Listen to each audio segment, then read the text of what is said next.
নমস্কার, আমি কৃষ্ণা। বং ইন বের আরেকটি নতুন ভিডিওতে আপনাদের সবাইকে স্বাগত জানাই।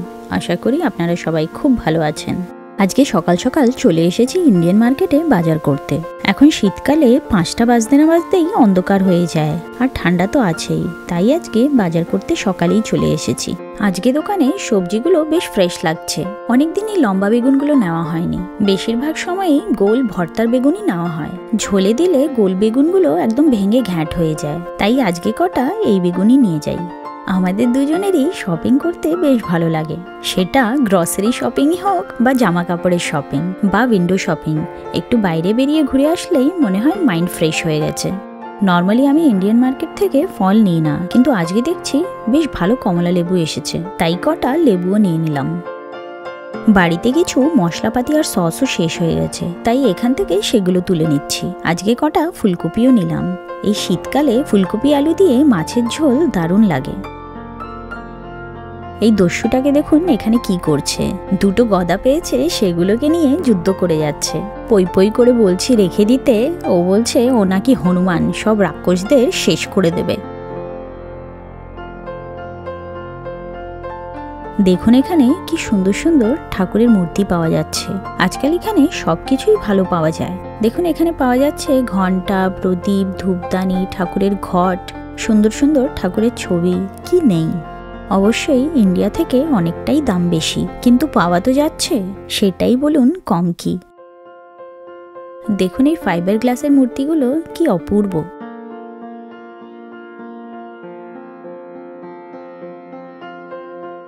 এইদিকে দেখুন স্টিলের, পেতলের, কাঠের, মার্বেলের কি সুন্দর সুন্দর সব ইন্ডিয়ান বাসনপত্র পাওয়া যাচ্ছে। এখন থেকে 10 বছর আগে ইন্ডিয়ান বাসনপত্র পাওয়া যেত, কিন্তু কিছু কিছু ইন্ডিয়ান মার্কেটেই পাওয়া যেত, আর এত ভ্যারাইটিও ছিল না।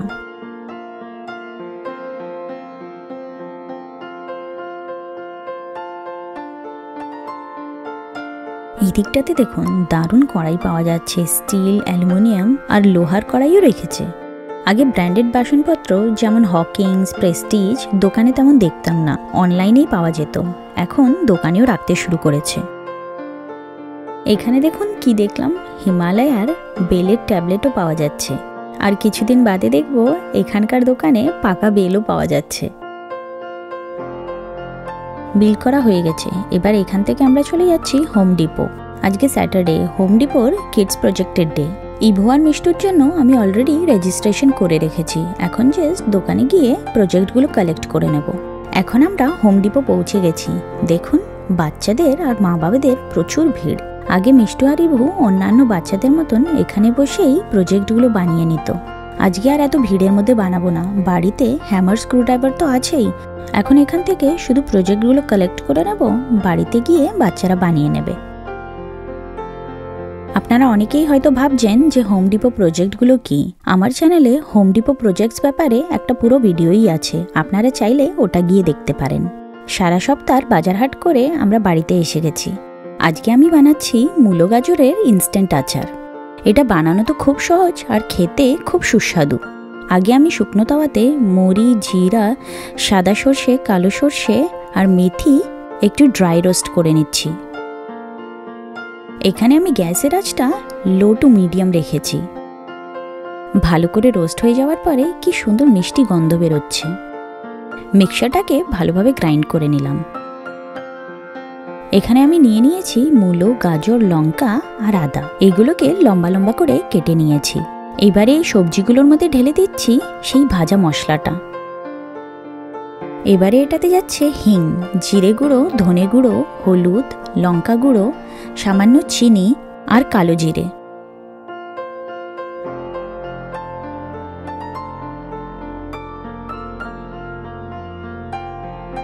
এখন আমি প্যানে 1 কাপ মতন সর্ষে তেল গরম করে নিচ্ছি। তেল গরম হয়ে যাবার পরে সবজিতে ঢেলে দিলাম। এবারে এটাকে ভালো করে মিশিয়ে নিচ্ছি। এখন এই মিক্সারটাতে নুন দিইনি। যা সুন্দর সুঘ্রাণ বেরিয়েছে আর কালারটা দেখুন, দারুণ লাগছে। আমার তো ইচ্ছে করছে এখনই খেয়ে নিই। এবারে এটাতে দিচ্ছি নুন। আগে যদি নুন দিয়ে দিতাম এতক্ষণে সবজি জল ছেড়ে দিত।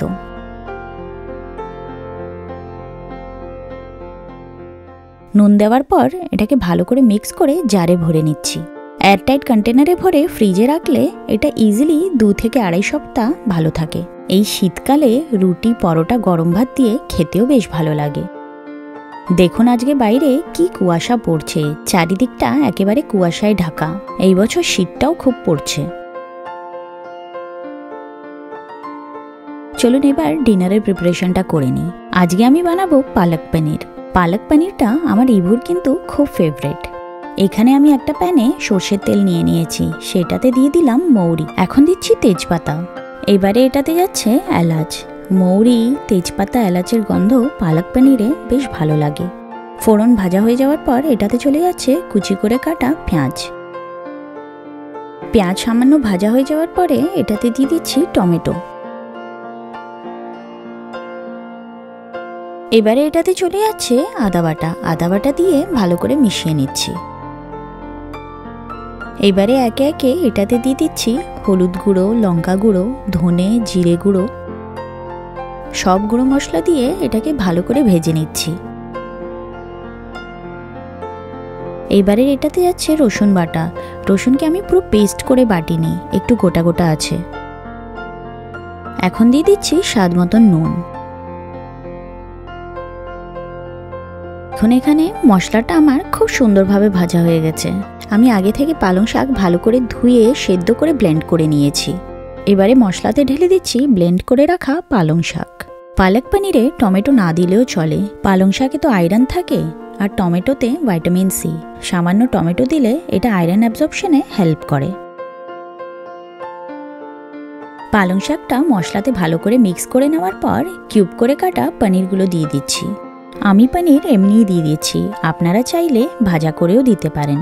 এইভাবে দিলে পনির কিন্তু খুব সফট থাকে। ঢাকা দিয়ে দিলাম, সেদ্ধ হতে থাক। দেখুন কি সুন্দর টার্ন আউট হয়েছে। লাস্টে কসুরি মেথি আর চেরা কাঁচা লঙ্কা দিয়ে দিলাম। আমি পালক পনির এইভাবেই বানাই, আপনারা চাইলে ট্রাই করে দেখতে পারেন। আপনারা যদি আমার রেসিপিটা ট্রাই করেন, কেমন লাগলো আমাকে নিশ্চয়ই জানাবেন। অনেক দিন ধরে ভাতই খাওয়া হচ্ছে, আজকে পালক পনিরের সাথে আমি বানাবো রুটি। আটা আমি আগে থেকেই মেখে রেখেছিলাম। এবারে চটপট রুটিগুলো বানিয়ে নিই।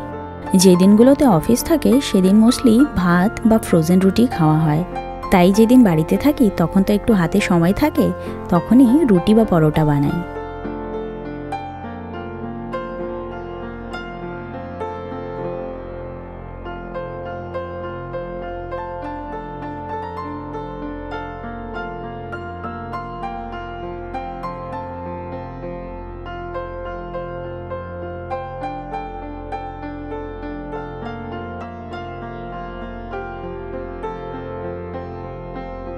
রুটি আমার বানানো হয়ে গেছে। রুটিগুলোতে সামান্য ঘি মেখে নিচ্ছি। আমাদের এখানে স্টোরে এখন বাংলার ঘিও পাওয়া যায়। আমার মনে হয় একটা ভিডিওতে আপনাদের দেখিয়েও ছিলাম। চলুন আর বেশি দেরি করব না। ইভানও ওদিক দিয়ে তাড়া দিচ্ছে। সারাদিন তো কম দৌড়ঝাঁপ হয় না, ওদিকে পার্ক থেকে খেলে এসেছে, তাই খিদেও প্রচণ্ড পেয়েছে।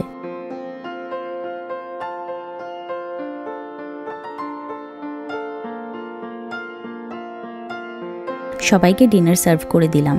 আজকে আমাদের ডিনারের মেনু খুব সিম্পল, পালক পনির, রুটি আর ইনস্ট্যান্ট আচার। আর দেরি করব না, আমিও সবার সাথেই বসে পড়বো। পালক পনির তো একজনেরই ভালো লাগে, তাই না ইভান? খুব ভালো লাগে তোমার পালক পনির? পালক পনির কার ফেভারিট? মাংস ভালো লাগে না, তাই তো? মাংস ভালো লাগে না, পালক পনির বেশি ভালো লাগে। পালক পনির কার ফেভারিট ইবু? তোমার ফেভারিট? তাহলে আজকের ভিডিওটা এখানেই শেষ করলাম। আবার আপনাদের সাথে দেখা হবে আরেকটা নতুন ভিডিওতে। আমার ভিডিওগুলো যদি আপনাদের ভালো লাগে, প্লিজ আমার চ্যানেলকে লাইক, কমেন্ট আর সাবস্ক্রাইব করতে ভুলবেন না। আপনারা সবাই খুব ভালো থাকবেন, সুস্থ থাকবেন। আবার আপনাদের সাথে দেখা হবে আরেকটা নতুন ভিডিওতে। ধন্যবাদ।